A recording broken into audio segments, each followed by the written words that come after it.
Question number 3.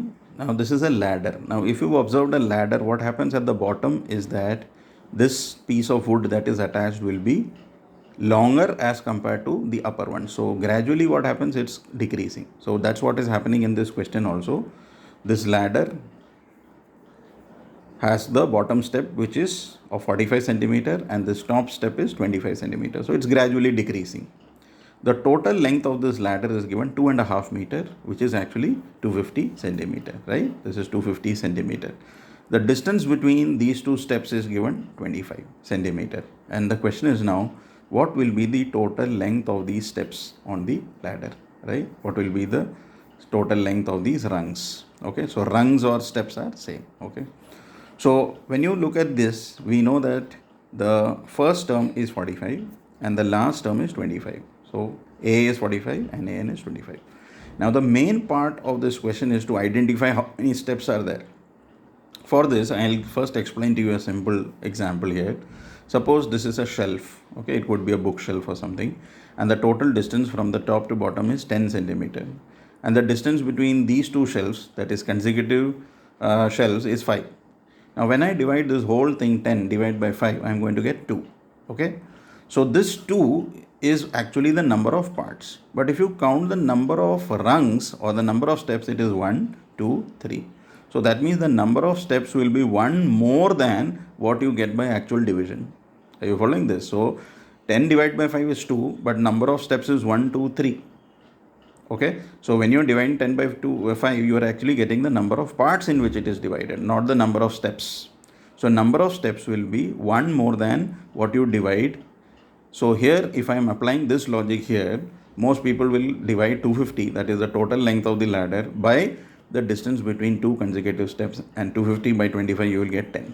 But that is not the right answer, because that 10 is actually the number of parts, not the number of rungs. So as I explained here, the number of rungs will be 1 more than what you get on division. So n, please remember, is 10 plus 1, 11.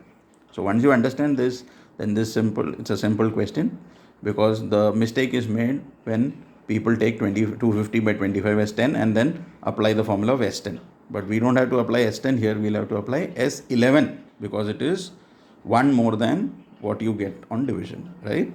So when I'm applying this S11, I'll get n by 2 a plus l. Number of steps or number of rungs is 11 as calculated and explained above. A and L we know 45 and 25, and when you calculate this, we'll get 385 centimeter. So 385 centimeter is the total length of the rungs. Then the fourth question, okay, you have to pay attention to this because it's little tricky.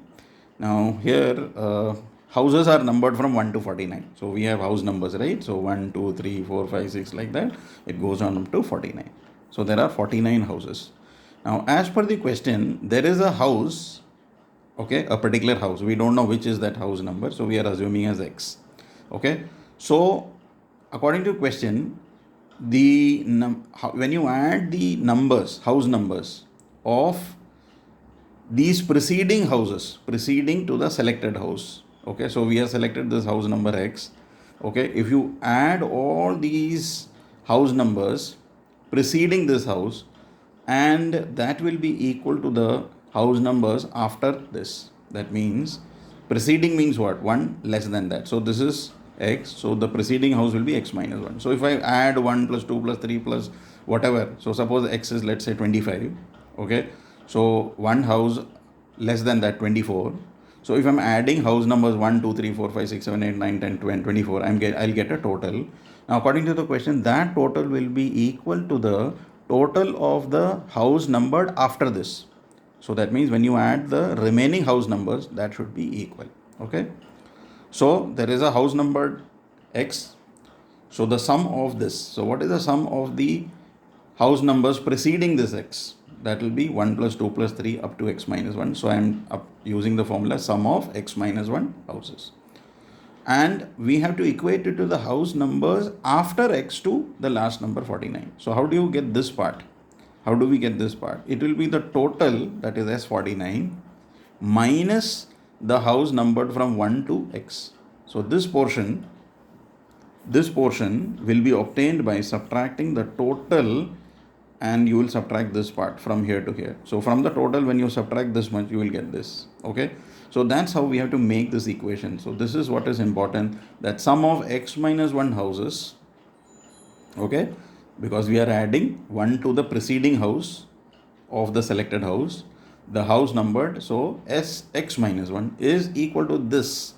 That means S49 minus sum of x terms. Okay, this is, I have explained why this is this, because this part is the obtained by subtracting S49 minus sum of x terms. So this is your formula. Now we are applying the formula. What is S of x minus 1? Instead of n, now I am using x minus 1. Formula is same, n by 2, 2a plus n minus 1d. Instead of n, you have to put x minus 1. So this will be x minus 1 by 2, 2a, x minus 1 minus 1 into d is equal to S49. What is S49? 49 by 2, 2a plus 49 minus 1 into d. And what is sum of x terms? X by 2, 2a plus x minus 1d. Now what is the value of a and d? A is 1 because the first term is a. And what is the common difference? 2 minus 1, that's also 1. So wherever there was a and d, we are going to substitute the value of a and d both as 1. And now you just solve it. 2 and minus 2 gets cancelled. Here we can cancel this 25 times. Minus x by 2, I am opening the bracket here, so we will get x minus 1. So 2 minus 1 will get positive 1. And then the next step, this portion minus part we can transfer to this side, so this will become plus. Okay, and we are opening the bracket, this will become x square minus x, and we'll open the bracket here, this will become x square plus x, and denominator is same, so we can directly add it up, is equal to 49 into 25 as it is. Now the minus x and plus x is getting cancelled. We are getting 2x square by 2 equal to 49 into 25. 2 is getting cancelled, so x will be root of 49 into 25. X will be root of 49 into 25. That's why I have not multiplied this, because these are already perfect roots. So x will be, what is the root of 49? 7. And what is the root of 25? 5. So x will be 35. So what is the house number we were looking for? The house number that we were looking for was 35. That means house numbered 1 to 34. Okay, because the house we have got is 35. The house numbered 1, 2, 3, 4. When I add up to 34, that will be the same as the total of 36 to 49. So the required answer will be 35.